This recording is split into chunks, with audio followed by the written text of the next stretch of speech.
Service pénitentiaire, avocats et magistrats, ce matin, toute la chaîne judiciaire d'Evry se disait révoltée par les reproches du chef de l'État qui les accuse de ne pas assez bien détecter et suivre les délinquants sexuels.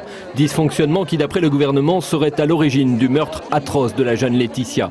Sans justifier l'inexplicable et l'horreur, les conseillers d'insertion tenaient à expliquer leur travail à l'opinion qui consiste à encadrer et à suivre 90 condamnés en même temps.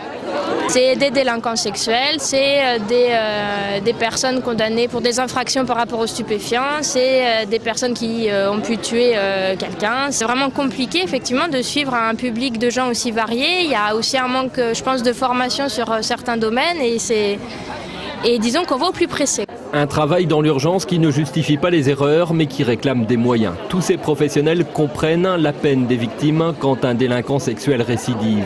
Mais sans vouloir banaliser l'innommable, ils ne supportent plus les mises en cause systématiques par le pouvoir politique à chaque meurtre et à chaque viol, alors que la justice manque cruellement de moyens.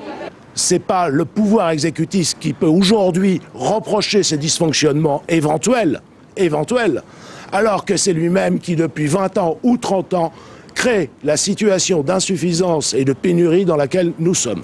Manuel Valls s'est lui aussi dit choqué par les propos du chef de l'État. L'élu socialiste y voit un manque de clarté dans la séparation des pouvoirs et une intrusion dérangeante du pouvoir exécutif dans la sphère du pouvoir judiciaire. Une confusion risquée d'après lui dans un système démocratique. Le président de la République s'est trompé. Je pense qu'il a voulu surfer sur une émotion légitime, mais il s'est trompé sur ce que doit être son rôle.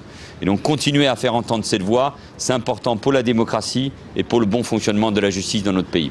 Ce matin, à Evry, les policiers aussi se disaient solidaires de la colère des magistrats, même si ici, ils ne s'étaient pas joints à la manifestation d'aujourd'hui.